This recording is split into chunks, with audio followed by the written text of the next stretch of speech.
Praise the lord. అందరు బాగున్నారు కదా? ఈ 2026 సంవత్సరము మరి మొదటి ఆదివారం ప్రభు సన్నిధిలో ఆయన ఇచ్చిన ఈ సమయాన్ని ఆయన కొరకు మరి వాడుకోవడానికి, ఆయన వాక్యాన్ని ప్రకటించడానికి ప్రభు ఇచ్చిన ఈ సమయాన్ని బట్టి ప్రభుకు మొదటగా కృతజ్ఞతాస్తుతులు చెల్లిస్తున్నానండి. దేవునికి మహిమ కలుగును గాక. ఆమేన్. మనమందరము చిన్నప్పుడు చదువుకునేటప్పుడు కొన్ని నీతి కథలు మన టీచర్స్ చెప్తే మనం విన్నాం కదా. ఇప్పటికీ కూడా చిన్న పిల్లలకి అలాంటి నీతి కథలు టీచర్స్ చెప్తూనే ఉంటారు కదా. మా పిల్లలు కూడా స్కూల్కి వెళ్తూ ఉంటారు, వాళ్ళ టీచర్స్ చెప్తూ ఉంటారు, అవి ఒక్కొక్కసారి ఇంటికి చెప్తూ ఉంటారు. అయితే మనందరికీ తెలిసిన ఒక నీతి కథ ఒకసారి ఆలోచిస్తే కనుక ముసలి కోతి కథ. ఎంతమంది విన్నారు కదా. అయితే ఈ కథలో ఏంటంటే కనుక ముసలి నదిలో ఉంటుంది కదా. ఆ నది ఒడ్డున ఒక నేరేడు చెట్టు ఉంటే ఆ నేరేడు చెట్టు మీద ప్రతిరోజు కోతి వచ్చి ఆ నేరేడుకాయలు తింటూ ఉంటుంది అనమాట. అయితే అవి రాలిపోతే, నేరేడుకాయలు రాలిపోతే ఆ ముసలి కూడా ఆ నేరేడు పళ్ళు తిని చాలా మధురంగా ఉన్నాయి అని అంటుంది అనమాట. అలా ఈ ముసలి కోతి మంచి ఫ్రెండ్స్ అయిపోతారు కదా. అలా ఫ్రెండ్స్ అయిపోతే ఒక రోజున ముసలికి ఒక ఆలోచన కలిగింది. ఏంటంటే కనుక మరి ఈ నేరేడుకాయలు ఎంత టేస్టీగా ఉన్నాయి కదా, నేరేడుకాయలు తింటున్న ఆ కోతి గుండె ఇంకెంత టేస్టీగా ఉంటుందో అని చెప్పి ముసలి చాలా తెలివిగా కోతిని ట్రాప్ చేసి మరి మా ఇంటికి తీసుకెళ్తారని చెప్పి ఆ కోతిని మాట్లాడితే ఆ కోతి ఆ ముసలి మీద ఎక్కి వెళ్తూ ఉంటే దారి మధ్యలో ముసలి ఆ కోతిని ఎందుకు తీసుకెళ్తున్నారనే విషయం చెప్పింది కదా. మనందరికి తెలిసిందే కదా. అలా చెప్తే ఏంటి విషయం అని అడిగితే ముసలి అంటది, మరి ఈ నేరేడు పళ్ళు తింటే చాలా బాగున్నాయి, నేరేడు పళ్ళు తిన్నా నీ గుండె ఇంకెంత బాగుంటుందో అని నీ గుండెను తినడానికి నేను తీసుకువెళ్తున్నాను అని చెప్తే అప్పుడు కోతి వెంటనే చాలా తెలివిగా ప్రవర్తిస్తుంది. ఏమనంటే, అయ్యో ముసలి బావా ఈ విషయం నాకు అక్కడ ఉండగానే నాకు ఎందుకు చెప్పలేదు? నేను నా గుండెను ఆ నేరేడు చెట్టు మీద పెట్టి వచ్చేసాను. ఒక పంచి మరలా నన్ను వెనక్కి తీసుకెళ్ళు, నేను ఆ గుండె తీసుకొచ్చి మరలా మన ఇంటికి వెళ్ళి నువ్వు తిందువు కానీ అని చెప్పి అంటే అప్పుడు ముసలి అవునని చెప్పి మరలా తీసుకెళ్ళి ఒడ్డు తీసుకెళ్ళిపోతుంది కదా. అప్పుడు అది కోతి వెంటనే చెట్టెక్కేసి అంటది, ఏమంటదంటే కనుక నీకు అసలు తెలియకుందా, మనిషికి గుండె లేకపోతే మనిషి బ్రతుకుతాడా? బ్రతుకుడు కదా. మరి నా గుండె చెట్టు మీద పెట్టి వచ్చాను అనగా నువ్వు ఎలా నమ్మావు? కాబట్టి నన్ను నేను తప్పించుకోవడానికి నేను ఈ విధంగా నీతో చెప్పాను అని కోతి చెప్తుంది అనమాట. అంటే ఈ కథలో ఏంటి నీతి అంటే కనుక తనకి ఆపద వచ్చినప్పుడు ఎలా తప్పించుకోవాలని చెప్పి ఆ కోతి నుండి మనం నేర్చుకునే పాఠం అన్నమాట. దీన్నే నీతి పాఠాలు అని చెప్పి పిల్లలకి టీచర్స్ నేర్పించడం. మనం కూడా ఇలాంటి ఎన్నో ఒక స్టోరీలో నుంచి ఆ నీతి ఏంటి అని చెప్పి మనం ఎన్నో నేర్చుకొని ఈ రోజు ఈ స్థితికి మనం వచ్చాం. అలాగే మనము దీన్ని బట్టి మనం ఆలోచించాల్సింది ఏంటంటే కనుక మనిషికి భూమి మీద పుట్టిన ప్రతి మనిషి కూడా నీతి కలిగి బ్రతకాలి అనేది సత్యం కదా. అందుకే మన దేవుడు కూడా ఆయన ఆకాశము నా సింహాసనము, భూమి నా పాద పీఠం అంటున్నాడు. అయితే ఆయన సింహాసనము మీద ఉండి దేవుడు ఎలా ఏలుబడి చేస్తున్నాడు అంటే కనుక దేవుడు ఏమనంటే నీతి న్యాయములు నా సింహాసనానికి ఆధారములు అన్నాడండి ఆయన. అంటే దేవుడు కూడా నీతి న్యాయములు కలిగి ప్రతి ఒక్కరు కూడా పరిపాలించాలి అనేది దేవుని యొక్క ఉద్దేశం అన్నమాట. అందుకే ఆయన ఆ భూమి మీద నీతి క్రియలు జరిగించడానికి ఈరోజు దేవాది దేవుడు అందరినీ కూడా పిలుస్తున్నాడే సత్యం. అయితే ఈ రోజున అసలు నీతి అంటే దేవుని దగ్గరకు వచ్చిన మనకు నీతి అర్థమవుతుంది కదా. దేవుని ఎరుగని వారికి కూడా వాళ్ళకి నీతి అంటే ఏంటో తెలుస్తుందా అనేది ఒకసారి చూస్తే దీని గురించి ఒకసారి రోమిలకు రాసిన పత్రికలో 2వ అధ్యాయము ఒకసారి చదివితే కనుక 2వ అధ్యాయము ఒకసారి 13 నుంచి చదివితే, ధర్మశాస్త్రము వినువారు దేవుని దృష్టికి నీతిమంతులు కాదు, కానీ ధర్మశాస్త్రము అనుసరించి ప్రవర్తించు వారే నీతిమంతులుగా ఎంచబడుదురు. ధర్మశాస్త్రము లేని అన్యజనులు స్వాభావికముగా ధర్మశాస్త్ర సంబంధమైన క్రియలను చేసిన ఎడల వారు ధర్మశాస్త్రము లేని వారైనను తమకు తామే ధర్మశాస్త్రమైనట్టు ఉన్నారు. అట్టివారి మనస్సాక్షి కూడా సాక్ష్యం ఇచ్చుచుండెదను. వారి తలంపులు ఒకదాని మీద బట్టి తప్పు మోపుచు లేక తప్పు లేదని చెప్పుచుండగను ధర్మశాస్త్రము తమ హృదయముల యందు వ్రాయబడినట్టు చూపుచున్నారు అని రాయబడిందండి. అంటే ఇందులో మనం అర్థం చేసుకోవాల్సింది ఏంటంటే కనుక ధర్మశాస్త్రం అంటే ఇప్పుడు దేవుడు ఇజ్రాయేల్ ప్రజలకు ఇచ్చాడు. ఈ రోజున సర్వలోకానికి కూడా బైబిల్ అనే ధర్మశాస్త్రం దేవుని యొక్క ధర్మ న్యాయ విధులు అనుభవించాడు. అయితే ఈ రోజున చాలా మందికి దేవుని ధర్మం ఏంటో తెలియదు కదా, మరి వారికి నీతి ఎలా కలుగుతుంది అనేది మనకి వచ్చిన సందేహం. అందుకనే పౌలు గారి ద్వారా దేవుడు ఇక్కడ మనకి ఈ విషయాల గురించి కూడా దేవుడు మనకు రాయించి పెట్టాడు. అంటే ఈ రోజున వాళ్ళకి లోకంలో ఉన్న వాళ్ళకి ధర్మం ఏంటి అని, దేవుడు ధర్మం ఏంటి నీతి ఏంటి తెలియకపోయినప్పటికీ కూడా వాళ్ళ హృదయముల మీద దేవుడు అంట ధర్మం ఏంటి నీతి ఏంటి అని వాళ్ళ హృదయముల మీద దేవుడు ముందుగానే రాయించి పెట్టాడంట.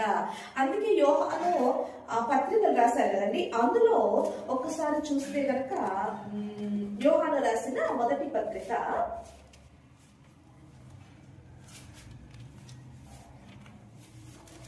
3వ అధ్యాయము ఒకసారి 20వ వచనం చూస్తే గనక 19-20 నుంచి చదివితే గనక ఇందువలన మనము సత్య సంబంధులమని ఎరుగుదము, దేవుడు మన హృదయముల కంటే అధికుడై సమస్తమును ఎరిగి ఉన్నాడు కనుక మన హృదయము ఏ ఏ విషయములలో దోషారోపణ మన యందు చేయునో ఆయా విషయములలో ఆయన ఎదుట మన హృదయములను సమ్మతి పరుచుకుందుము. ప్రియులారా, మన హృదయము మన యందు దోషారోపణ చేయనిలా దేవుని ఎదుట ధైర్యము గలవారము అగుదుము రాయబడిందండి. అంటే మన హృదయం అంట, మన హృదయమే మన మీద దోషారోపణ చేస్తుందంట. అందుకే ఎప్పుడైనా అబ్జర్వ్ చేయండి, ఏదైనా సరే ఒక తప్పేంటి ఒక ఒప్పేంటి అనేది ఈ రోజు భూమి మీద పుట్టిన తర్వాత మనిషిని ఊహొచ్చిన తర్వాత మంచిదో చెడేదో వివేచించగలిగే జ్ఞానం లేదంటారా? ఉంది. ప్రతి ఒక్కరికి కూడా మంచేదో చెడేదో వివేచింపగలిగే జ్ఞానం ఉంది. అంటే బైబిల్లో కూడా చాలా ఆధారాలు ఉన్నాయి. బైబిల్లో ఇప్పుడు యోసేపు గారి గురించి మనం ఎన్నోసార్లు విన్నాం. యోసేపు గారి కాలంలో దేవుడు ధర్మశాస్త్రం ఇచ్చారండి? అదేనే లేదు. కానీ ధర్మశాస్త్రం లేనప్పటికీ కూడా యోసేపు గారిని ఫరో యొక్క భార్య నాతో సేవించు అని అడిగినప్పుడు యోసేపు గారు ఏమన్నారంటే, ఇది దేవుడికి విరోధంగా నేను ఎలా చేయగలను అన్నారండి. అంటే ధర్మశాస్త్రం లేనప్పుడు యోసేపు గారికి ఏమి గద్దించిందంటే మనస్సాక్షి గద్దించింది. అంటే మనస్సాక్షి మీద దేవుడు నీతేంటి న్యాయం ఏంటి మంచేది చెడేది అని చెప్పి దేవుడు ప్రతి ఒక్కరి హృదయాలలో దేవుడు ఉంచి ఉన్నాడు. అందుకే మన హృదయం మన మీద తప్పు చేసామా ఒప్పు చేసామా అనేది మన హృదయమే మనకు సాక్ష్యం ఇస్తుందంట. అందుకే ఒకవేళ తప్పు చేస్తే మరి మనుషుల ఎదుట మనము తప్పు చేయలేదని మనము తప్పించుకుంటామేమో, కానీ మన మనస్సాక్షి ఎదుట మాత్రం మనం తప్పించుకోలేము. అవునంటారా కాదంటారా? ఎందుకంటే మన మనస్సాక్షి మన మీద ఏం చేస్తుంది? దోషారోపణ చేస్తుంది. నువ్వు తప్పు చేసావు అని చెప్పి మన మనస్సాక్షి మనకి తెలియజేస్తూ ఉంటది.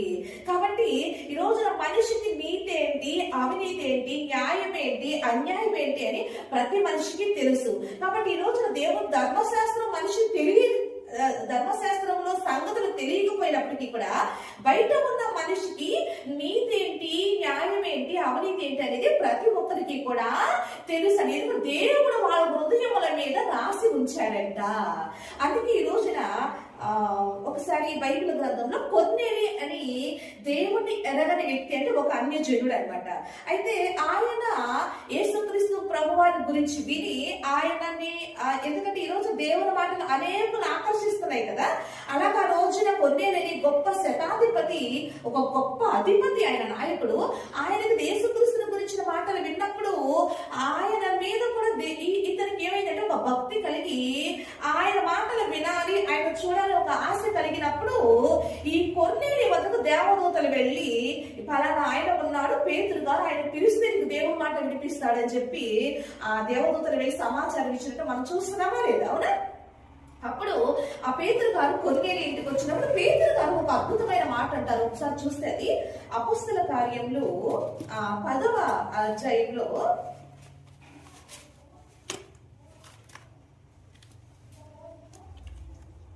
10 35వ వచనం చూస్తే 34-35 ఒకసారి చదివితే గనక, దేవుడు పక్షపాతి కాడని నిజముగా గ్రహించి ఉన్నాను, ప్రతి జనములోనూ ఆయనకు భయపడి నీతిగా నడుచుకుని వారిని ఆయన అంగీకరించనుందండి. అంటే ఈ మాటను బట్టి మనకి ఏమర్థమవుతుంది, ప్రతి జనము అనగానే అందులో ఎవరు వస్తారని మనం అనుకుంటున్నామండి? అందులో అన్ని కులాల వాళ్ళు వస్తారా? అన్ని మతాల వాళ్ళు వస్తారా? అన్ని దేశాల వాళ్ళు వస్తారా? అంటే ప్రతి జనం, అంటే యావత్ భూమి మీద కాపురం ఉన్న ప్రతి ఒక్కరు అర్థమేగా. అంటే ఈ ప్రపంచంలో ఉన్న ప్రతి దేశాల్లోని ప్రజలందరూ అని అర్థం వస్తుందిగా. అంటే ప్రతి జనములో కూడా ఎవరైతే నీతిగా నడుచుకుంటున్నారో వాళ్ళనంటే దేవుడు అంగీకరిస్తున్నాడంట, వాళ్ళని దేవుడు కోరుకుంటున్నాడంట, వాళ్ళని పిలిచి మరి వాళ్ళకి రక్షణ ఇస్తున్నారంట. అంటే దీన్ని బట్టి మనకి ఏమర్థం అవుతుంది అంటే గనక, ఈ రోజున దేవుని ఎరగకుండానే ఉన్నాం, చాలా మంది ఉన్నారు, కానీ వాళ్ళు బయట వాళ్ళు నీతిగానే బ్రతుకుతున్నారు అనేది దేవుడు ఈ వాక్యం ద్వారా మనం తెలియజేస్తున్నారు. అయితే మనం అర్థం చేసుకోవాల్సింది ఏంటి అంటే కనుక, బయట మనుషులు అనుకున్నారు, మనుషులు నడిచే నీతి వేరు, కానీ దేవుని నీతి మనుషుల నీతికి వేరుగా ఉంది అనేది కూడా మనం అర్థం చేసుకోవాలి. అంటే దేవుని నీతి మనకి ఎప్పుడు అర్థమవుతుంది అంటే కనుక, దేవుని సన్నిధికి వచ్చి ఆయన యొక్క జీవగ్రంథంలో మాటలు ఏంటి మనకు అర్థమైనప్పుడు దేవుని నీతి ఏంటి అనేది మనకి అర్థమవుతుంది. అయితే నా జీవితంలో నాకు ఎలా రక్షణ వచ్చిందంటే, నేను కూడా ఒకప్పుడు ఏమంటే అన్ని జిల్లాల్ని, ఒక హైందవరాన్ని, అంటే దేవుడు ఎరగని స్థితిలో నేను ఉన్నాను. అంటే ఆ ప్రతి జనములో ఈ రోజున కొన్నేళ్ళు గారు ఉన్నట్లు ఒకప్పుడు నేను ఉన్నాను. ఈ రోజున చాలా మంది దేవుని దగ్గరకు వచ్చి, చాలా మంది కూడా ఒకప్పుడు యూదుల ఇజ్రాయేల్ అంటే కానే కాదు, అవునా? అంటే వాళ్ళు ఒకప్పుడు ఇజ్రాయేల్ కాదంటే మొట్టమొదటిగా దేవుడు ఎవరికి దేవుడుగా ఉన్నట్టే ఒక జనాంగాన్ని, అబ్రహాము సంతానాన్ని పిలిచి అబ్రహాము సంతానం ద్వారా దేవుడు వేవేల మంది జనాంగాన్ని సృష్టించి ఆ యూదుల జనాంగానికి ఆయన దేవుడుగా ఉండి మొట్టమొదటిగా యూదులకు ధర్మశాస్త్రం ఇచ్చినట్టు మనం చూస్తున్నాం. అంటే ఆ యూదుల్లో నుండి ఈ రోజున ప్రపంచ వ్యాప్తంగా ప్రజలందరికీ ఏమొచ్చిందంటే కనుక రక్షణ. ఎందుకంటే ఆ యూదులలో నుండి ఈ రోజున ఎవరు వచ్చారంటే ప్రభు అయిన యేసుక్రీస్తు ప్రభు వారు వచ్చారు. అందుకే యూదా గోత్రపు సింహము అన్న ఆయన. ఇదంతా కూడా దేవుని ప్రణాళిక, కానీ ఇది ప్రజలకు అర్థం కాక ఆయన మా దేవుడు కాదు, ఇజ్రాయేలు దేవుడు అనుకుంటున్నారు, కానీ ఇది దేవుని యొక్క సంకల్పం ఏంటి అని ప్రజలకి అర్థమైనప్పుడు తప్పకుండా దేవుడికి ప్రతి ఒక్కరు కూడా సరెండర్ అవుతారు. అందుకే ఈ సంకల్పం అర్థమయ్యి ప్రజలందరూ వస్తున్నారు కాబట్టి పౌలు గారు ఫిలిప్పీ పట్టణానికి లెటర్ రాస్తూ ఏమన్నారంటే, యేసుక్రీస్తు నామములో ప్రతి మోకాలు వంగిద్ది అన్నాడు ఆయన. ప్రతి నోరు యేసుక్రీస్తు ప్రభు మా రక్షకుడని ప్రతి నోరు ఒప్పుకుంటది అని మరి పౌలు గారు ఫిలిప్పీ రాసిన పత్రికలో తెలియజేసింది. కాబట్టి ఒకప్పుడు యేసుక్రీస్తు ప్రభు వారికి నా మోకాలు వంగలేదు, ఒకప్పుడు యేసుక్రీస్తు ప్రభు వారే రక్షకుడు నా నోరు ఒప్పుకోలేదు, కానీ ఈ రోజు నేను ఎలా ఒప్పుకున్నానంటే గనక, నాకు కూడా దేవుడు ఆ రోజు కొన్నేళ్ళకి దేవుడు రక్షించినట్లు ఈ రోజు నేను కూడా నా నీతిలో, అంటే లోకానుసారంగా నా నీతి ప్రకారం నేను బ్రతుకున్న టైంలో నాకు ఒకనొక టైంలో నాకు శ్రమ కలిగినప్పుడు, ఆ శ్రమలో నేను దేవుని వైపు చూసినప్పుడు దేవుడు నా దగ్గరకు వచ్చి నాతో మాట్లాడింది ఏంటి అంటే కనుక, ఒక రోజు ఒక నైట్ అండి దేవుడు, నేను నా మీద కొన్ని చీకటి శక్తుల ప్రభావం నా మీద పడిందండి, కొన్ని మంత్ర శక్తులు నా మీద పడినప్పుడు నేను చాలా వేదనతో దుఃఖంతో నేను కృంగిపోతున్న టైంలో, మరి ఆ సమయంలో ఎందుకు ప్రభువా నా మీద ఉన్న చీకటి శక్తులు ఇవన్నీ దెయ్యాలు ఎందుకు నా మీద నుంచి వెళ్ళిపోవటం లేదు, ఎందుకు నేను వాటిని జయించలేకపోతున్నాను అని నేను చాలా దేవునితో ప్రార్థన చేసి అడుగుతున్న టైంలో ఒక నైట్ దేవాది దేవుడు నా దగ్గరకు వచ్చి ఆయన నాకు ఒక విషయం చెప్పారండి. ఏంటి అంటే కనుక, నాకు మరి నువ్వు ఈ అపవాదిని ఎదుట ఓడిపోవాలంటే, ఈ అపవాది యొక్క క్రియలు నీ ఎదుట ఓడిపోవాలి అంటే నువ్వు చేయాల్సింది ఏంటంటే కనుక నీతి మార్గంలో నడుగు అని చెప్పాడండి. దేవుని మహిమ కలుగును కాక. నువ్వు నీతి మార్గంలో నడువు, అప్పుడు అపవాదిని ఎదుట ఓడిపోయి నీ పాదాల కిందకు వాడు వచ్చేస్తాడని ఒక మిడ్ నైట్ 1 గంట టైంలో దేవుడు వచ్చి నాకు చెప్పాడండి. నాకు అర్థం కాదు, ప్రభువా నీతి మార్గంలో నడవటం ఏంటి? ఇప్పుడు నేను కూడా ఎలా నడుచుకునేదాన్ని? నేను ఎవరి జోలికి వెళ్ళను, నా పని నేను చేసుకుంటాను, నేను స్వయం కృషితో పైకి రావాలని చిన్నప్పటి నుంచి కూడా నేను చాలా ఏదో నేనే కష్టపడి పని చేసుకోవాలి, నేనే ఆ కష్టంతో నేనే బ్రతకాలి, నేను బాగా చదువుకోవాలని చాలా చాలా నాకు గోల్స్ ఉన్నాయి చిన్నప్పటి నుంచి కూడా. అయితే ప్రభు నేను ఎవరికి అన్యాయం చేయలేదు కదా, నేను ఎవరిని తిట్టలేదు కదా, ఎవరి సొమ్ము నేను ఆశించలేదు కదా, మరి నేను నీతిగా ఉన్నాను కదా, నాలో నీతి లేదంటావేంటి అని నేను చాలా ప్రశ్నించేదానండి. అంటే ఇదంతా ఎందుకు చెప్తున్నానంటే మన నీతి వేరు, దేవుని యొక్క నీతి వేరు. చూడండి, ఇజ్రాయేలు ప్రజలు ఆ రోజున దేవుని జనాంగంగా పడుతున్న ఇజ్రాయేలు ప్రజలు మరి దేవునికి భక్తి చేస్తున్నారంట. కానీ వాళ్ళ భక్తి ఎలా ఉంది అని దేవాది దేవుడు తెలియజేస్తాం. చూస్తే కనుక రోమీయులకు రాసిన పత్రిక ఒకసారి చదివితే 10వ అధ్యాయము, రోమీయులకు రాసిన పత్రిక 10వ అధ్యాయంలో ఒకసారి 2వ వచనం నుంచి కనుక చదివితే కనుక, వారు దేవుని యందు ఆసక్తి గలవారని వారిని గురించి సాక్ష్యం ఇచ్చుచున్నారు పౌలు గారు చెప్తున్నారు అనమాట. అంటే ఇశ్రాయేలు ప్రజలు దేవుని యందు ఆసక్తి కలిగిన వారే అంట. కానీ ఏమంటుందంటే పౌలు గారు, అయినను వారి ఆసక్తి జ్ఞానానుసారమైనది కాదు, ఏలయనగా వారు దేవుని నీతిని ఎరగక తమ స్వనీతిని స్థాపింపకొనుకొనుచు దేవుని నీతికి లోబడలేదు అని చెప్పాడండి. అంటే ఆ రోజు దేవుడు నాకు చెప్పింది కూడా అదే. నేను చాలా నీతిగా బ్రతుకుతున్నాను, నేను ఏ తప్పు చేయట్లేదు కదా ప్రభు అని నేను చాలా కాన్ఫిడెన్స్ గా ఉండేదాన్ని.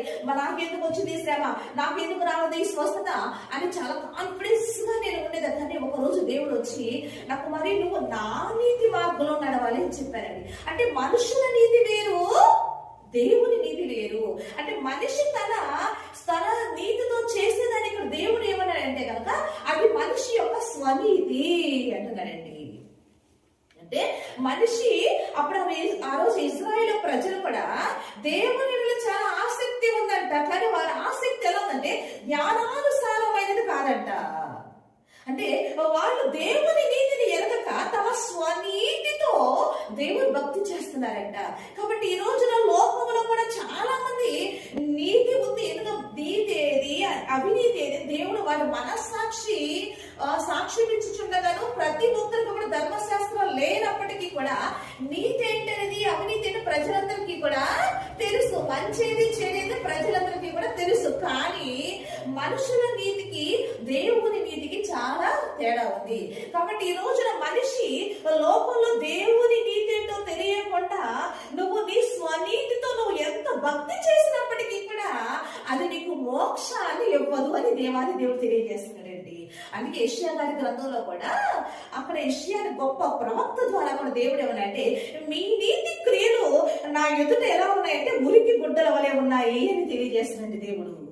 అంటే ఎందుకు నాకు చాలా ప్రశ్న వచ్చేది, ఎందుకు ప్రభా, ఎందుకంటే మేము కూడా ఎవరికి అన్యాయం చేయడం లేదు, మేము దాన ధర్మాలు చేస్తున్నాం, అన్నదానాలు చేస్తున్నాం, రక్తదానాలు చేస్తున్నాం, మేము ఇంకా ఎన్నో ఎన్నో కార్యక్రమాలు మేము చేస్తున్నాం లోకంలో.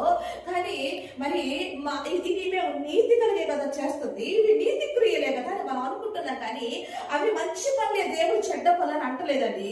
కానీ అవి చాలా మంచి పనులే, మంచి ఏదో చెడేదో మనిషికి తెలుసు. మనం లోకంలో మనం మంచి చేసిన, ఒకప్పుడు నేను కూడా మంచి పనులే నేను చేశాను. కానీ దేవుడు నా దగ్గరకు వచ్చి ఏమన్నాడంటే, ఆ నీతి మనకు మోక్షాన్ని ఇవ్వదు. నాకు మరి ఏ నీతి మనకు మోక్షాన్ని ఇస్తుందంటే కనుక దేవుని నీతిలోనికి ప్రతి మనిషి వస్తేనే మనకి మోక్షం దొరికితే అని తెలియజేశాడండి. అంటే దేవుని నీతి అంటే ఏంటి అంటే కనుక మనకి చూడండి, ద్వితీయోపదేశ కాండంలో ఆయన దేవుని మనకి మనిషిని నీతి ఎలా కలుగుతుంది. ఈ రోజున మనిషి దేవుని నీతి ఏంటో తెలియకుండా మనిషి ఎన్ని పనులు చేసినప్పటికీ కూడా దేవాది దేవుడు వాటి దేవుడు అది నీ స్వనీతి అంటున్నాడు దేవుడు. మరైతే ప్రభా నీతి అంటే ఏంటి? ఇప్పుడు దేవుడు ఆ రోజు నా దగ్గర కూడా వచ్చి నువ్వు నీతి మార్గంలో నడవాలి అన్నప్పుడు నేను ఏ నీతి మార్గం నడవాలి ప్రభా నేను అడిగినప్పుడు దేవుడు నాకు తెలియజేసింది ఏంటంటే కనుక ద్వితీయోపదేశ కాండము 8వ అధ్యాయము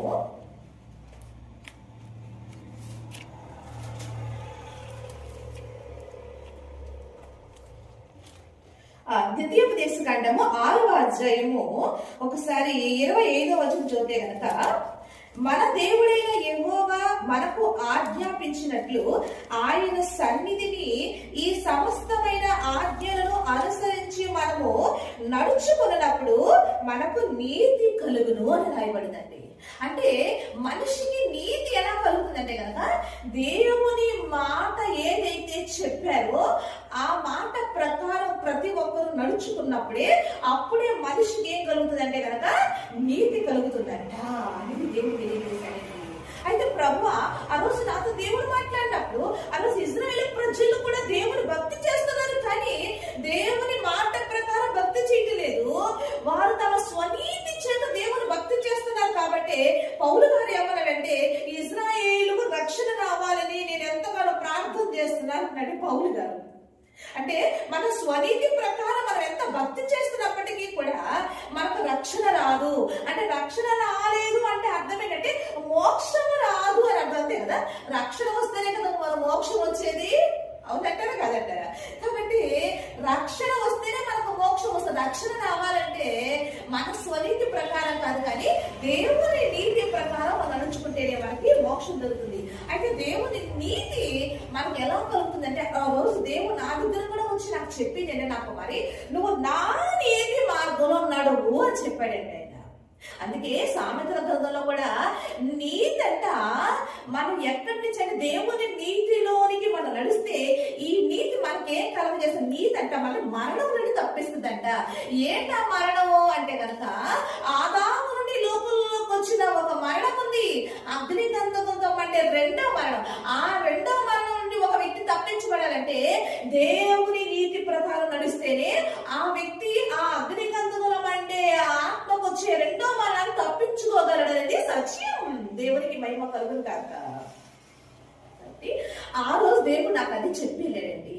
అంటే ఈ రోజు మనం తెలుసుకోవాల్సింది ఏంటంటే కనుక ఒక వ్యక్తికి నీతి ఎలా కలుగుతుందంటే కనుక దేవుని మాట విని ఆ మాట ప్రకారం గైకొని అతను జీవించినప్పుడే అప్పుడే అతనికి ఏం కలుగుతుందంట? నీతి కలుగుతుంది అని చెప్పి ఇక్కడ దేవాది దేవుడు రాయించాడండి. అంటే ఇప్పుడు మనుషులు చేసే ఈ స్వనీతిని ఇంకా దేవాది దేవుడు ఏమంటున్నాడు అని ఒకసారి చూస్తే, అంటే ఈ స్వనీతిని ఇంకా దేవుడు ఏమంటున్నాడు చూస్తే కనుక రోమీలు రాసిన పత్రిక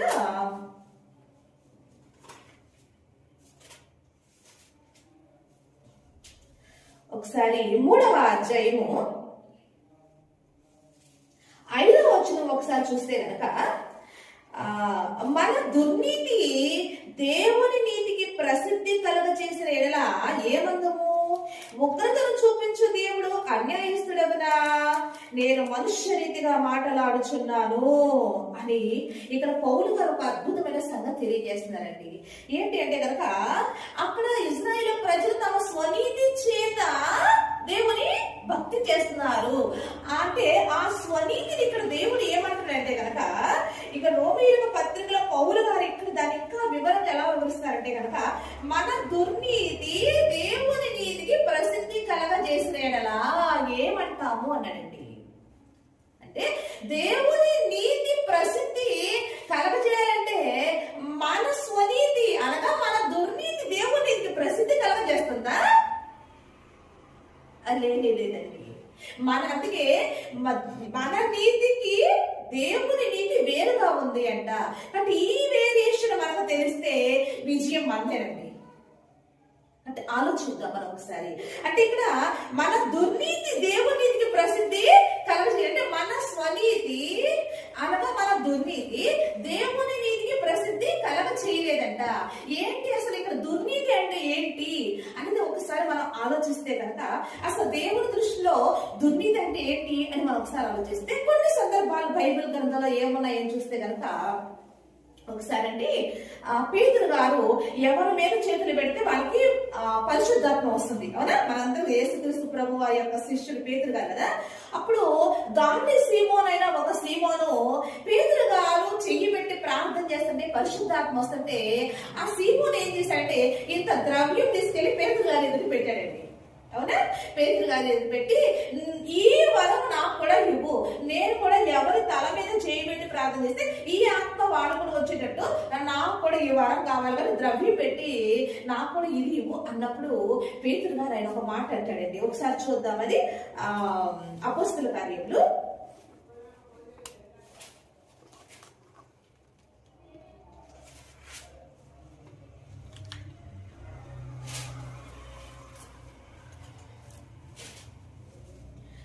8వ అధ్యాయము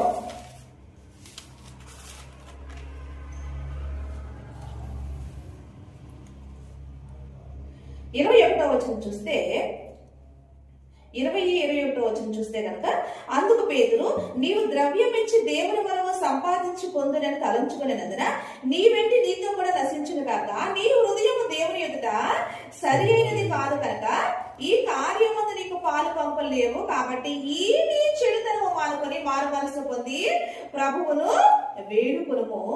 ఒకవేళ నీ హృదయ ఆలోచన క్షమింపబడవచ్చును, నీవు ఘోర దుష్టత్వములోను దుర్నీతి బంధకములోను ఉన్నట్టు నాకు కనబడుచున్నదని చెప్పాను.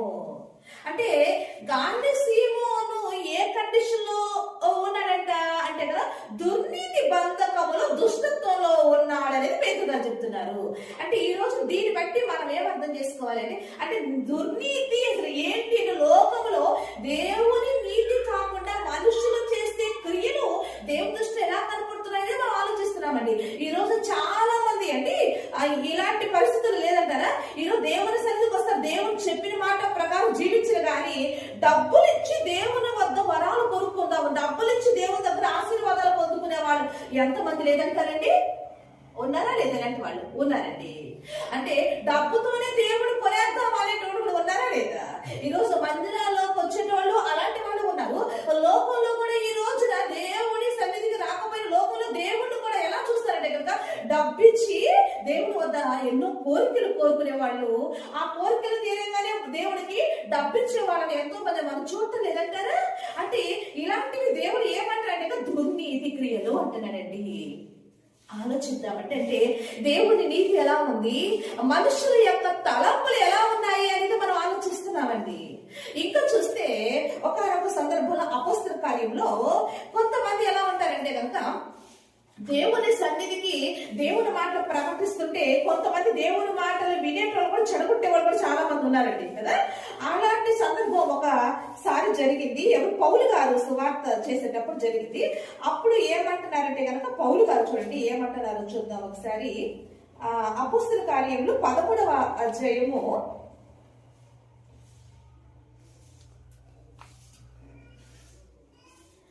7వ వచనం చూస్తే కనుక, ఇతడు వివేకము గలవాడైన సెర్గి పౌలు అను అధిపతి యొద్ద ఉండెను. అతడు బర్నబాను సౌలును పిలిపించి దేవుని వాక్యము వినగోరెను.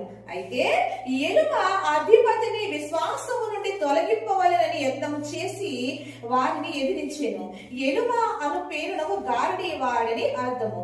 అందుకు పౌలు అనబడిన సౌలు పరిశుద్ధాత్మతో నిండిన వాడై అతని తేరి చూచి, సమస్త కపటముతోను సమస్త దుర్మార్గముతోను నిండినవాడా, అపవాది కుమారుడా, సమస్త నీతికి విరోధి, నీవు ప్రభు యొక్క తినని మార్గములు చెడగొట్టుట మానవా అన్నాడండి. అంటే ఇలాంటి దేవుని యొక్క మార్గాన్ని ప్రకటిస్తుంటే దేవుని మార్గాన్ని చెడగొట్టి అనేక మంది విశ్వాసాన్ని చెరిపే వాళ్ళు చాలా మంది లోపల ఉన్నారా లేదండి? ఉన్నారు. ఇప్పటికీ ప్రత్యక్షంగా మన కళ్ళ ఎదుట దేవుని యొక్క సన్నిధికి వస్తుంటే, దేవుని మాట ప్రకటిస్తుంటే, ఇంకో పక్క వ్యతిరేక దేవుని గురించి చెడుగా మాట్లాడుతూ వాళ్ళ విశ్వాసాన్ని చెడగొడుతూ దేవుని సన్నిధికి రాకుండా కూడా యాంటీగా మాట్లాడి, యాంటీగా కూడా ఛానల్స్ పెట్టి మాట్లాడే వాళ్ళు ఎంతో మంది ఉన్నారా లేదండి? ఉన్నారు. అంటే వీళ్ళందరూ ఎవరంట అంటే కనుక సమస్త నీతికి విరోధులంట. అంటే నీతికి విరోధి అంటే వీళ్ళు ఎవరు అంటే కనుక దుర్నీతి. అంటే వాళ్ళకి అది ఎలా కనిపిస్తుంది, వాళ్ళ నీతి ప్రకారం మంచి చేస్తా అనుకుంటున్నారు, కానీ అది దేవాది దేవుని దృష్టిలో ఎలా కనపడుతుంది అంటే కనుక అది దేవాది దేవుని దృష్టిలో దుర్నీతి, స్వనీతిగా కనపడుతుందంట. కాబట్టి ఇలాంటి చెప్పుకుంటా పోతే ఎన్నో అంటే దేవుని నీతికి వేరుగా మనిషి ఏది చేసినప్పటికీ కూడా దేవుని దృష్టిలో ఎలా కలిసి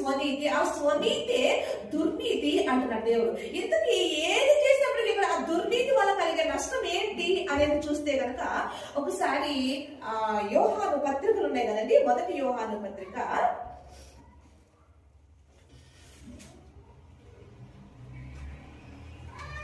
మొదటి యోహాను పత్రిక 5వ అధ్యాయము ఒకసారి 17వ వచనం చూస్తే కనుక సకల దుర్నీతియు పాపము అని రాయబడిందండి. ఓకేనా?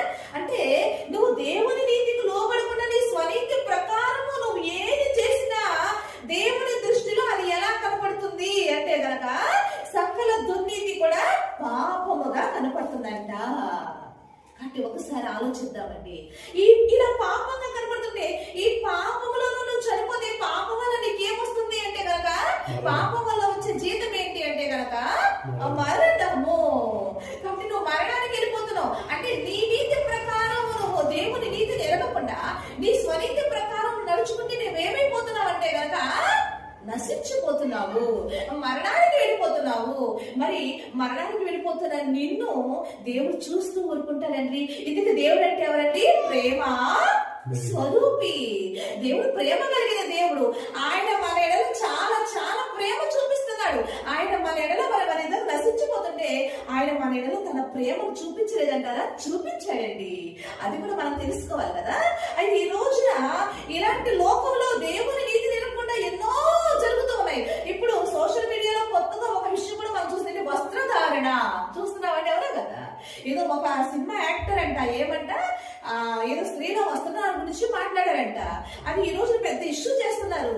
ఒకసారి ఆలోచిద్దాం. అందుకే అంటే మనుషులు దీని గురించి ఎలా ఇష్యూ చేస్తారంటే వస్త్రధారణ గురించి ఎలా ఇష్యూ చేస్తారంటే కనుక నిజానికి అతను ఏదో మంచి అన్నాడు చెడని నేను చెప్పనండి. ఎందుకంటే అతను చెప్పిన మాట నేను ఒకసారి వింటే గనక అతను సినిమాలో వరకే వాళ్ళ డ్రెస్ వేసుకోవచ్చు కానీ అలాంటి మరి ఆఫ్ డ్రెస్ వేసుకోవచ్చు కానీ బయట పబ్లిక్ లో వచ్చేటప్పుడు మాత్రం నీట్గా రామని చెప్పాడు. ఇందులో ఈ మాట ప్రకారం మన ఆలోచన వేషధారణ కనపడలేదంటారా? ఈ రోజున సినిమాలు అలాంటి అసభ్యకరమైన సినిమాలు ఈరోజు సభ్య సమాజానికి అందించడం వల్ల ఈరోజు యూత్ అంతా పాడైపోతుందంటారా? లేదంటారా? ఒకసారి ఆలోచించండి. అవునా? అసలు స్త్రీ వస్త్రధారణ పురుషుడైనా స్త్రీ అయినా దేవుడు వస్త్రం ఎందుకు ఇచ్చాడు అనేది ఒకసారి సృష్టి ఆరంభంలో మనం చూస్తే దేవుడు పాపం వల్ల వాళ్ళకి ఏం కలిగింది? సిగ్గు కలిగింది అని ఉంది. అవునా కదా? వాడు వస్త్రములు పోయి వాళ్ళు సిగ్గు కలిగి ఉన్నప్పుడు అప్పుడు దేవుడు వాళ్ళకి ఏమి ఇచ్చాడు? చర్మపు చొక్కా ఇచ్చి వాళ్ళకి బట్టలు ఇచ్చాడు అని కదా. ఆ ఇచ్చిన దేవుడు మళ్ళా ఏమంటున్నాడంటే కనుక తగు మాత్రము వస్త్రాలను వేసుకొని దైవభక్తి కలిగిన వారు అని ఎదుటి వాళ్ళు అనుకునే విధంగా నీ వస్త్రధారణ ఉండాలని దేవుడు మనకు తెలియజేస్తున్నాడు. అవునా కదా? కానీ ఈ రోజున ఆ దేవుడు ఆ విధంగా మనకు దేవుడి నీతిని మనకు తెలియజేస్తుంటే ఈ రోజు అలాంటి వస్త్రధారణ వేసుకోకూడదని కొంతమంది వేసుకోవచ్చు, కొంతమంది అంటే లోకంలో వాళ్ళకున్న నీతిని వాళ్ళు తెలియజేస్తూ ఉన్నారు. చట్టాల్లో కూడా లోకంలో ఉన్న మన రాజ్యాంగంలో కూడా ఈ వస్త్రాల గురించి ఏం రాయబడింది అని చెప్పి కూడా అవన్నీ వెతుకుతూ రకరకాలుగా డిబేట్లు పెట్టి చేస్తూ ఉన్నారు. మనం చూస్తున్నామా లేదా? అందులో ఒకసారి ఒక తల్లి అండి ఒక మాట అది నాకు చాలా బాధేసిన మాట అన్నప్పుడు డిబేట్ పెట్టినప్పుడు లైవ్ డిబేట్ పెట్టినప్పుడు ఒక తల్లి వచ్చి అమ్మా మీరు ఇలాంటి వస్త్రాల గురించి మీరు తప్పని చెప్తారు ఓకేనమ్మా, మంచి అని చెప్పేవాళ్ళు చెడు అని చెప్పేవాళ్ళు ఓకే. నేను MBA చదివాను. నా పిల్లల కోసము నేను తల్లిగా నేను ఉద్యోగం కూడా చేయకుండా నా పిల్లలకి ఇంటి పట్టు నుండి పని చేసుకుంటూ నా పిల్లలు కష్టపడి చదివించి సమాజంలో పంపించిస్తే నా పిల్లలు ఈరోజు సమాజంలో అలాంటి సినిమాలు చూసి నా పిల్లలు చెడిపోతున్నారు, నాకెవరు నాకు లెక్క చెప్తారు అని తను అడిగిందండి. ఈ రోజున మన కుటుంబంలో మన పిల్లలు ఎంతో చక్కగా మంచిగా ముద్దుగా ఒక గౌరవంగా మనం బ్రతుకుతూ మనం పెంచుకొని సమాజంలో తీసుకెళ్తే కానీ సమాజంలో ఇలాంటి సినిమాలు ఆఫ్ బట్టలు వేసుకుని ఇలాంటి సినిమా చూపిస్తుంటే లేనిపోయినవి అలాంటి చూసి లేనిపోయినవి ఆలోచన వాళ్ళ కలుగ చేస్తూ ఈరోజు సమాజాన్ని పాడు చేస్తుంటే ఇంట్లో తల్లిదండ్రుల పిల్లలు ఎంతో పెంచుకొని ఎంతో డబ్బు పెట్టి ఖర్చు పెట్టి వాళ్ళ జీవితాన్ని త్యాగం చేసి పెంచుతుంటే ఇప్పుడు ఇలాంటి వారి వల్ల పిల్లలకు మరి నష్టం కలుగుతుంటే ఏ తల్లిదండ్రుల బాధ ఉండదంటారా? ఆలోచిద్దామండి. అసలు నీ దేహాన్ని దేవుడు ఎలా వాడుకోమని నీ దేవుడు ఎవరి కోసం ఇచ్చాడన్నాడు? ఆ దేవునితో ఏం చేయమని దేవుడు అన్నాడు. కానీ దేవునితో ఈ రోజున సభ్య సమాజం తలదించుకునేలా ఏం చేస్తున్నావు అని మనం ప్రశ్నిస్తున్నాం. ఈ రోజున ఒక స్త్రీ తనకున్న పరిస్థితిని బట్టి వ్యభిచారం చేసి డబ్బు సంపాదించుకొని కుటుంబాన్ని పోషించుకునే వాళ్ళు ఉన్నారు. అవునా కదా? అంటే ఏంటమ్మా ఇలా నువ్వు సంపాదిస్తాను దేహాన్ని దేవుడిచ్చిన దేహాన్ని అమ్ముకొని ఆ దేహంతో తను వ్యభిచారం చేసి ఆ దేహాన్ని అమ్ముకొని తన కుటుంబాన్ని అంట పోషించుకుంటుందంట. ఈరోజు ఎంతో మంది స్త్రీలు అలా లేరండి, అవునారండి. ఇప్పుడు అలాంటి స్త్రీలను ఈ రోజు మనం అందరం ఏమంటున్నాం? అది తప్పు అంటున్నామా, కరెక్ట్ అంటున్నామా, రాంగ్ అంటున్నామా? మనము రాంగ్, తప్పే కదా. వ్యభిచారం చేసింది ఎవరైనప్పటికీ కూడా, పురుషుడైనా స్త్రీ అయినది తప్పే. ఎందుకంటే యేసుక్రీస్తు ప్రభు వారు ఏమన్నారంటే గనక, నీతి నిమిత్తము అవసరమైతే ఆకలి తప్పులైనా నువ్వు కలిగి ఉండు, అప్పుడే నీకు పరలోక రాజ్యం వస్తుందని చెప్పాడు. దేవుడు మహిమ కలుగుతుంది కాక. అంటే నీతి అంటే ఏంటి? నువ్వు డబ్బు లేదని చెప్పి నీ దేహంతో, దేవుడిచ్చిన దేహంతో నువ్వు ఆ విధంగా అక్రమంగా, అవినీతిగా, ఆ విధంగా వ్యభిచారం చేస్తే దేవుడి దృష్టిలో ఏమనండి? అది పాపము, అది దుర్నీతి అంటున్నాడండి. ఒకసారి ఆలోచిద్దాం. ఒక స్త్రీ మరి ఆ విధంగా వ్యభిచారం చేస్తుంటే, ఆ దేహంతో వ్యభిచారం చేస్తే తప్పు అంటున్నప్పుడు, ఈ రోజున అదే దేహంతో ఈ రోజున సినిమాలో నువ్వు ఆ అవయవాలను చూపిస్తూ దేహాంతోనే అలాంటి అసభ్యకరమైన వస్త్రధారణ వేస్తూ నువ్వు ఆ విధంగా సినిమాలు చేస్తూ ఆ దేహంతోనే ఈ విధంగా నువ్వు డబ్బులు సంపాదించుకుంటే అది కూడా ఎలా కనపడుతుంది లోకానికి? అది కూడా అవినీతి, అది కూడా వ్యభిచారం లాగానే కనపడతలేదా మనకి? అక్కడ చేస్తేనేమో తప్పు కాదు, సినిమాలో కన్నా తప్పు కాదు అని అంటుంది. ఇక్కడ ఈ స్త్రీనేమో ఇలా తప్పు, ఇది తప్పు అంటుంది. ఈ స్త్రీ అయినా దేహాన్ని ఆ విధంగా అమ్ముకొని సంపాదిస్తుంది, వాళ్ళు కూడా దేహాన్ని ఆ విధంగా అవయవాలు చూపిస్తూ ఆ విధంగా సగం బట్టలు సంపాదిస్తుంది, అది కూడా తప్పే. ఈ వ్యభిచారం చేసే స్త్రీ తప్పైనప్పుడు అలాంటి బట్టలతో నువ్వు సంపాదిస్తున్న అది కూడా అవినీతి సంపాదనే, అది కూడా దుర్నీతి అవుతుంది. ఒకసారి ఆలోచిద్దామండి. అంటే లోకంలో నీతి ఎలా ఉందో మనం చూస్తున్నామండి. ఈరోజు సమాజం ఎట్టిపోతుంది అనేది మనం ఆలోచిస్తున్నాము. ఈ రోజున సమాజం ఎంత కూడా ఎలాంటి అవినీతి మార్గంలో వెళ్ళిపోతుంది, దుర్నీతి బంధకములలో ఈరోజు సమాజం కూరుకుపోయి ఈరోజు జరగరాని నష్టాలు జరుగుతున్నాయి. మంచి అంటే ఒక పక్క చెడు జరగడం వల్ల ఈ రోజున మంచిగా ఉండే వాళ్ళకు కూడా ఏమవుతుందంటే కనుక చాలా ఇబ్బందులు ఎదుర్కోవడం మనం చూస్తున్నామండి. అయితే ఇప్పుడు మన దేహంతో మనం ఏం చేయాలి? దేవుడు అసలు మన దేహాన్ని ఎందుకు ఇచ్చాడు అని చూస్తే, కొరింథీ రాసిన పత్రికలో దేవుడు ఏమంటే, నీ దేహము దేవుని వల్ల నీకు అనుగ్రహింపబడింది కాబట్టి ఆ దేహంతో నువ్వేం చేయాలన్నా దేవుని నువ్వు మహిమపరచాలన్నాడు. దేవుడు మహిమ కలుగును కాక. నీకు ఇచ్చిన దేహంతో నువ్వు దేవుని మహిమపరచాలి. ఎందుకు దేవుని మహిమపరచడం అంటే ఏంటి అంటే కనుక, దేవుడి నీతిలోనికి నువ్వు నడవడమే దేవుని మహిమపరచడం. దేవుడి మహిమ కలుగును కాక. అంతే కదండి. దేవుడు మహిమపరచడం అంటే ఏంటి? దేవుడు చెప్పిన మాట, దేవుడు నిన్ను ఎలా నడుచుకోమన్నాడు, దేవుడు నిన్ను ఎలా మాట్లాడమన్నాడు, ఎలాంటి వస్త్రాలు నిన్ను వేసుకోమన్నాడు, దేవుడు ఎలా ప్రవర్తించమన్నాడు, ఎలా జీవించమన్నాడు, ఆయన మాట ప్రకారం వింటేనే మనకి ఏం కలుగుతుందంట? నీతి కలుగుతుందంట. అలా నువ్వు ఎప్పుడైతే దేవుని మాట ప్రకారం జీవిస్తావో అప్పుడే నీ దేహంతో నువ్వు దేవుని మహిమపరచినట్టంట. అలా కాకుండా దేహంతో దేవుని మహిమపరచకుండా నీ దేహంతో నువ్వు ఈ విధంగా నీ ఇష్టానుసారంగా నా ఇష్టం నా దేహం అంటున్నారండి.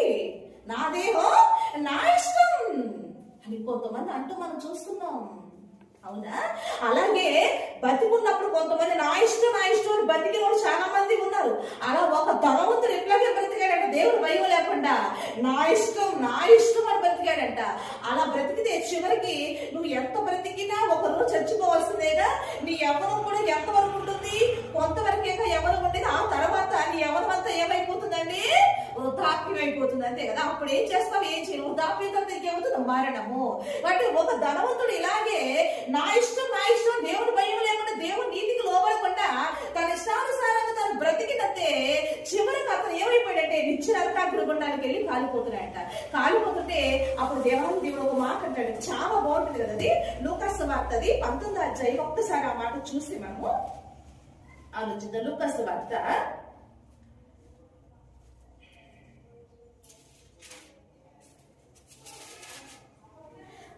16వ అధ్యాయము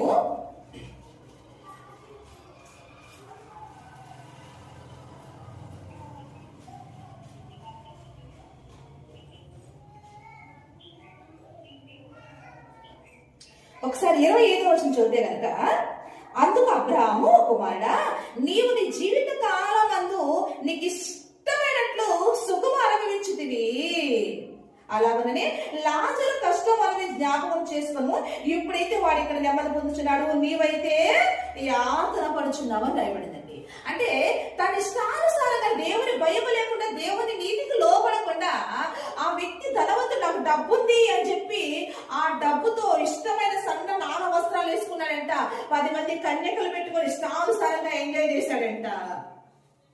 అంటే తనకి ఇష్టమైనట్టుగా దేవుడు ఏదైతే చెయ్యవద్దని చెప్పాడో వాటికి విరోధంగా నడుచుకున్నాయంట.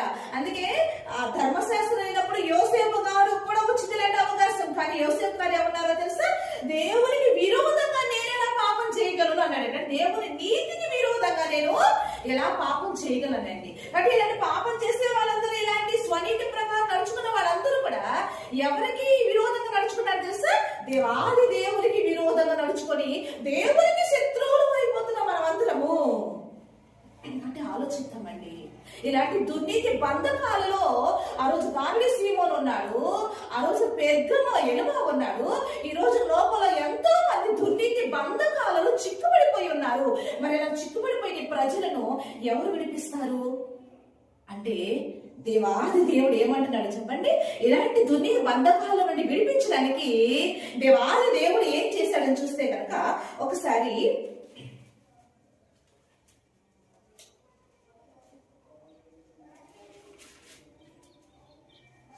తీతు గారు రాసిన పత్రిక, తీతు గారు రాసిన పత్రిక 2వ అధ్యాయము ఒకసారి 14వ వచనం చూస్తే కనుక, ఆయన సమస్తమైన దుర్నీతి నుండి మనల్ని విమోచించి సక్రియల యందు ఆసక్తి గల ప్రజలను తన కోసరము పవిత్రపరచుకొని తన సొత్తుగా చేసుకున్నటకు తన్ను తానే మన కొరకు అర్పించుకొనెను అని రాయబడిందండి. అంటే యేసుక్రీస్తు ప్రభు వారు వచ్చారు. ఎందుకు వచ్చారు అంటే కనుక, ఇదిగో అందరూ కూడా దుష్టత్వంలోను దుర్నీతిలోను ఆ బంధకాల్లో ప్రజలందరూ కూడా దేవుని నీతిని ఎరగక ఎవరికి ఇష్టం వచ్చినట్లు వారు జీవించి మనిషి నశించిపోయి పాపానికి లోనయ్యి పాపం వల్ల వచ్చే జీతం మరణ బారిన పడిపోతుంటే దేవాది దేవుడు చేసిన క్రియ ఏంటంటే కనుక ఆయన దిగొచ్చాడంటే. ఎందుకు దిగొచ్చాడంటే కనుక ఇక్కడ తీతు గారు ద్వారా దేవుడు తెలియజేసిన ఆయన సమస్తమైన దుర్నీతి నుండి మనలను విమోచించి, దేవుని మహిమ కలుగుందాక. అంటే యేసుక్రీస్తు ప్రభు వారు ఎందుకు వచ్చారంట, ఇలాంటి దుర్నీతి బంధకంలో ప్రజలు నశించిపోతుంటే వీళ్ళందరినీ విమోచించి దేవుని నీతిలోనికి ప్రజలను తీసుకొచ్చి ఆ నీతి మార్గంలో నడిపించి, ఆ దుర్నీతి వల్ల వచ్చే పాపము ఏంటి, దుర్నీతి వల్ల సకల దుర్నీతి ఏంటంట పాపమునా, ఆ పాపం వల్ల వచ్చే జీవితం ఏంటంటే మరణం. ఈరోజు యేసుక్రీస్తు ప్రభు వారి దుర్నీతిలోని మనం విడిపించి మనలను దేవుని నీతిలోనికి మనను నడిపిస్తున్నాయంట. అయితే ఈ నీతిలోనికి నడిస్తే మనకు వచ్చే లాభం ఏంటి అంటే చూస్తే కనుక సామెతల గ్రంథము